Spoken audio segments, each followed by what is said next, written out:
Hey guys, welcome to Mission IAS and I am your friend Asif Sayed. So guys, as you know, we have started a series on ancient Indian history and we already have posted 3 videos on ancient Indian history, and this is probably 4th video, that is on later Vedic period. So in previous video we have discussed what is Vedic period and then early Vedic period or Rigvedic period, the first part of this Vedic period, and here we would discuss the second part of Vedic period or second division, that is later Vedic period. So guys, we have the approach of both mains and prelims, and only thing that we would now, if you read or if you watch this video, all the things that may form, okay, that will definitely form questions that are, that kind of question that are asked in prelims. Okay, so before we starting here, if you are new to this channel and if you are watching this first time, so subscribe button is there. Press the subscribe button and hit the bell icon. You will get all the notifications of our video. So guys, we will start right now. So very first we need to see the term Samhita. So what is Samhita? It is the collection of Vedic hymns or mantras. So what actually Rigvedic? Okay, Rigved is what? Rigved is collection of hymns and mantras, and it is called Samhita. Okay, so Rigveda is the oldest Samhita, and when these hymns, okay, are set in tune to sing, hence this modified collection is called Samveda Samhita. Then it's Sam. Okay, it's add the prefix Sam. So when it is set in tune in a way of singing, then it is called Samved Samhita. Now see the composition of this later Vedic period. In this period, Yajurveda Samhita and Atharvaveda Samhita were composed. And what is Yajurveda Samhita? What is in this? Here are hymns and rituals. Okay, so various kind of hymns are given there that are contributed to God, and various kind of rituals are mentioned in this Yajurveda. And in Atharvaveda there are some charms or magical things. Okay, it is kind of magical things or words are there that are used to ward off evils and disease. So to prohibit this or to oppose these evils and disease, there are some mysterious things or mantras are given in Atharvaveda Samhita. So this is also an important concept, that is painted grey ware on disease kind of sites. Okay, so what is painted grey ware? It bracket PGW. So what happened?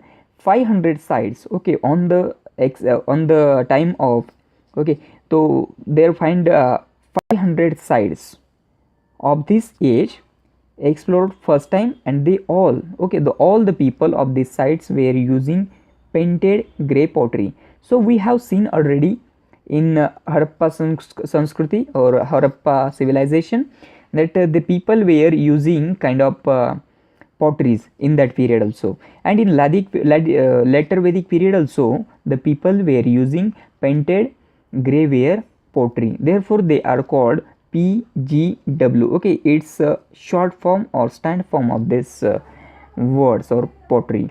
So if you talk about economy of this period, the economy is completely agricultural based, and metal is called Sam on or Krishna IAS. Okay, these two names are referred or related to the metal in this period. And if you talk about major development, then iron is the major development of this phase. And how the iron is major? Because it facilitated, okay, it facilitated the later Vedic people to clear, okay, they established or they make kind of weapons or implements. So what they did, if they made a kind of, let's say, take an example, if they made a kind of axe, then what they would do, the axe will help them to cut something. Okay, so kind of plowshare, so all other things. Okay, so here iron helped them to cut dense forest of middle Gangetic plains and eastern sides of India. So in this forest what comes? Aranya forest come, Champaranya, Saranya. So these names today even are available there. Okay, Champaranya, Mahatma Gandhi firstly, did satyagraha there. So these kind of things are here. And after penetrating into other part of country, India was divided into three parts. And when these people derived to another directions, or they derived into our country India, then they divided India into basically three types. So these are the Rigvedic names, or you can say Sanskrit name. These are now we call them. Okay, so Aryavarta Khanda means it denotes north of India, then Madhya Desh denotes central part of India, and Purva Khanda Desh denotes eastern part of India. Now, most important form of wealth was land, which was indicated in terms of Rashtra. If you know the early Vedic period, their most important, or the most important form of early Vedic periods people's wealth was cattle. Okay, they used to serve cattle. Okay, so they domesticated cattle, and they have good quality, they had good quality of quantity of cattle.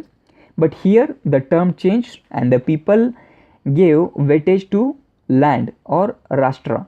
So copper was being used from Khetri mine, that is located in Rajasthan. From here they used to carry copper for them. Then weaving, leatherwork, pottery, carpenters, these all other crafts. Okay, crafts also available or were going on that time. So there basically we find four types of pottery that are made in that period. So they are black and red ware, black slipped ware, painted grey ware, and red ware. So these are the four types of pottery we have found in excavation. So crops of this period are barley, they are called yava in Sanskrit. Okay, then rice is called rihi, and wheat is called godhama. So these were the basic or primary crops that were taken or that were grown in later Vedic period. So if we find about taxation system, there was not a taxation system, but yet some people, in some instances, some people used to voluntary contribution to king, and that were called bali or bhaga. So these were the two contributions that were also voluntary, that were not compulsory even. And bhaga was it was a part, or it was ranging from 1/6 or 8/6 of total produce. So whatever the agricultural produce there was, then if you want to give bhaga, then you should give 1/6 of your total produce or 1/8 of your total produce. So it was between these two.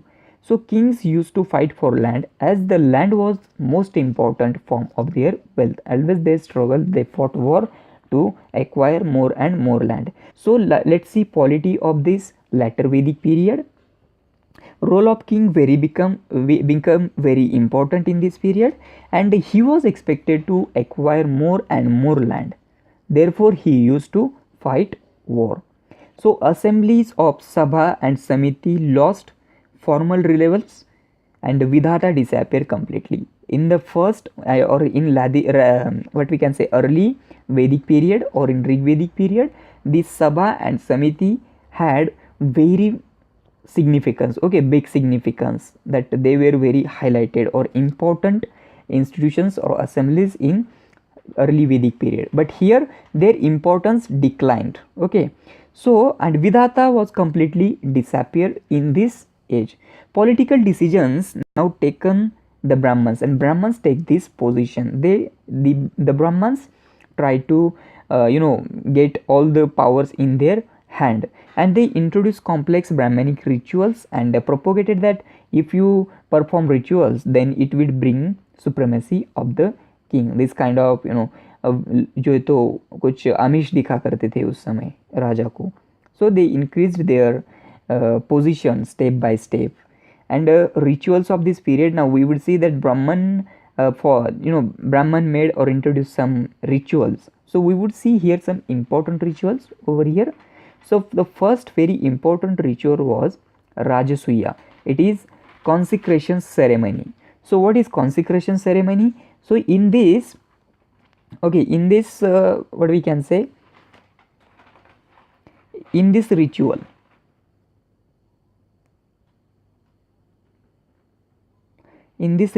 what the Rajabhishek of the king used to happen, and the king used to give lot or very big gifts to priest in return to this Rajabhishek, because these priests used to perform this ritual for the king, and in return they could get a very big amount, even gifts from the king. In some instances, or in few incidences, it has been written that over 20,000 cows were gifted to the priest for in this return, or in after performing Rajasuya Yajna. Again there was Ashwamedha Yajna, that is also important. So what used to happen after Rajabhishek, they used to organize Ashwamedha ritual. In this ritual, a wounded horse was left free in other territories, the territories which are around the state of the king that has faced Rajabhishek, and he accompanied, means the horse was accompanied with 400 arms or armed men who had weapons, kind of, who were military people at that time. If the horse is stopped by some king, then the king need to be fight with initiator king in the sense the king who sent the horse. So who stopped the horse, this consider this king A who stopped the horse, and this king who is initiator or who is sent horse is considered B. So when A stop horse or B, then A would have to face war with B. So this kind of thing used to happen over here. And if no one deny or no one stop the horse, then it is considered that the horse in which state he has walked, the state was under the supremacy of this king who sent the horse to that person, or to that state, sorry. Horse was sacrificed along with 21 sterile cows, and 600 to 200 bulls were sacrificed. In some cases it is given 200, and in some cases it is given 600. So it was middle 600 and 200. So this kind of sacrifice used to be do here. Now again there was a third ritual, that was Vajpaya. It is called strength drink. So in this ritual, chariot race used to be organized, and people of the state were also participated. Even they were invited by the king to participate in this ritual, and especially the aim of this ritual was to win the heart of their people, or the heart of their state's people. Now in this polity, at the highest level there was king, and at the lowest level there was chief of tribes. So these were the two things here, and these yagyas or these rituals are important. It would be better if you keep it in your mind. You can make simply note all these things. Even I will be uploading the same file on Drive, and link will be provided in description. You can use it totally as it is. So society of this period, it is mentioned in that in 10th mandala of Rigveda, that Purush Sukti theory. Okay, it is called Purush Sukti theory. That according to that theory, it says that to divide the society on the basis of birth, such as Varna system came into existence. So now how on the basis of birth? So according to this, there were 4 Varna, and how their birth originated. So according to birth, now from the top, head to bottom means feet. This kind of system used to be there. Just consider this is your leg. So what used to happen, they consider that Brahmin, they said to be originated from mouth of the primeval god. And what is primeval god of this period? Brahma was the primeval god. So the Brahmins said that they are originated from the mouth of this Brahma. So here we would write Brahmi. Then Kshatriya were there. Now Brahma, okay, it comes from mouth, okay. So their work or the work of Brahmins was what? They used to just utter or they used to chant mantras only, okay. As they were originated from mouth, they only used their mouth over there. In case of Kshatriya, it is said that they originated from the arms of Brahma. So arms here indicate, here what was the business of the Kshatriya? They used to fight war. So as arms are there, they used to work of arms. So in case of Vaishya, they said to be originated from thigh of Brahma, and Shudra said to be originated from feet of Brahma. Now why this Shudra was considered as lowest? Because they were, it is said that they were originated from feet, and as feet, we feel very dirty, or feet have to face very dirty things, okay. So this kind of, therefore they were considered as dirty or poor, and even they were outcasted in some cases. And the position of women in this period is that they were outcasted, okay. Women were outcasted from Sabha, and even now in this period they are not allowed to participate in religious rituals or functions. But in early Vedic period, in Sabha and Samiti, they were allowed, and even in rituals or functions, religious functions, they were allowed to participate, and they were able to, or even they were education was allowed to them. And it came to know us that they were able to educate. It comes to know us from Gargi Yajvalkya conversation. This is a kind of conversation between both. So here we would see marriage system of this period. So various kind of marriage appeared in this period. There were Anulom Vivaha, Pratilom Vivaha, with this there were some other Vivaha. So in Anulom Vivaha, what used to be happen? Higher caste male used to marry to lower caste female, and this system was encouraged and allowed in society. People used to permit to do these things. But in Pratilom Vivaha, the opposite condition is here. Here high caste female marriage to lower caste men, but this is not encouraged, not allowed. So there were other forms of marriage like Deva, Brahma, Gandharva, in which Gandharva was also in early Vedic period. Here a female had right to select her partner. So Asura, this Rakshasa, Paishas, this kind of marriages came into being. Now we don't have evidence of any child marriage here also. Now we would see Upanishada, what the Upanishads were. So guys, as you know, the Brahman increased very complex rituals. Now the people started, or by seeing their dominance over king, the people that are called progressive section of society started to criticize these Brahmanic rituals.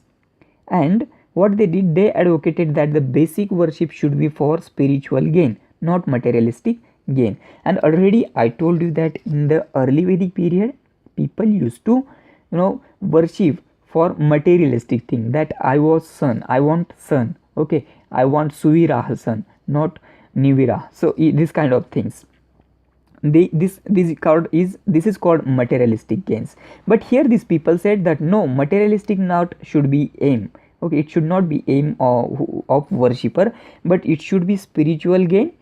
And they propagated concept of purity and soul.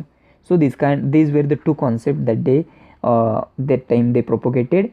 And ascetic way of life, these people started to live isolated and hermit kind of life, okay. तो साधु जैसा, सन्यासी जैसा ये जीवन जो है तो जीना इन्होंने शुरू किया था. And through meditation they acquired some mystical powers, that they could do something that mystically, okay. So they attained a kind of god over there. And now due to their powers, they got kind of more respect in the society than even Brahmins also. So their thoughts were compiled in Upanishada. So these Upanishads are the thoughts of these mystical, the people so having mystical powers, or the peoples that are called progressive sections. So their thoughts are registered in this Upanishads. So Buddha was the first person to talk about salvation and purity of the soul. And seeing seeing this, that the Brahmans saw that their domination is being decreased. Okay, so they started to accommodate Upanishadic thoughts and ascetic way of life and give the concept of आश्रम व्यवस्था. तो इन्होंने कहा कि भाई सब आप ही करोगे क्या, उपनिषद सब आप ही लिखोगे, तो फिर कुछ हमारा भी कंट्रीब्यूशन बनता है. तो फिर इन्होंने कंट्रीब्यूशन में कुछ और एक चीज़ लगा दी, अपनी ashram vyavastha. So according to ashram vyavastha, it was divided into 4 types. First was the brahmacharya, in which the person or the brahmachari had to follow celibacy, and he used to study under guru shishya parampara. The second was the grihastha, where a person used to get married and he used to live his married life. And vanaprastha, okay, in this partial asceticism, where he started to get avoid or get aside from his family. And in sannyas, he become full asceticism, okay, where he left his family, or the person should left his family. So this kind of things were there. If you talk about the religious practices of these ages, then in early Vedic period, Indra, Agni, Varuna. Okay, sorry, this is not early, it is written here later, it is typing mistake, sorry for that, I'm really sorry. In later Vedic period, okay, God Indra, Agni, Varuna, these lost their importance, and they had importance, or they were very important in early Vedic period, but in this period they lost their formal importance. And now Prajapati, okay, this Prajapati became important god, and he was considered as creator of the universe. So Rudra and Vishnu and also came into being. So these were another prominent god after Prajapati. Then Pushan was god of Shudra, as he used to, they considered that the Pushan used to look after their cattle, the cattle of Shudras. And initially, as I said, the purpose of worship was material gain, but later on, with coming Buddha and Mahavira, when these people came, the concept changed to spiritual and purity, and this kind of concepts acquired more favor of people started to follow this kind of things over here. And like this, this was the journey of the people from early Vedic period to later Vedic period. This all the things changed. So guys, I think you might have understand all the things, because I tried my best to cover all the topics that on which the question can be formed in prelims. Even if you read, you would find that the questions are itself forming here. Okay, so आप जैसे देख लेते हैं कि मान लो religious practice के ऊपर आपको क्वेश्चन आ जाता है कि these are the some religious practices of later Vedic period, the people of later Vedic period. So I already have given here, they would give you kind of option like these were gods were important at that time. So all the things that are covered in this video. So guys, I hope you might have liked this video, and if you liked, please hit the like button, and yet if you dislike, then hit dislike button. And if you have some conflict or have not understand or have any kind of doubt, then ask without hesitating, right in comment section. Okay, so next video will be on your doubt clearance. So guys, if you are not subscribed to the channel, please subscribe and press the bell icon. If you like the video, share video, and we will see soon in next video.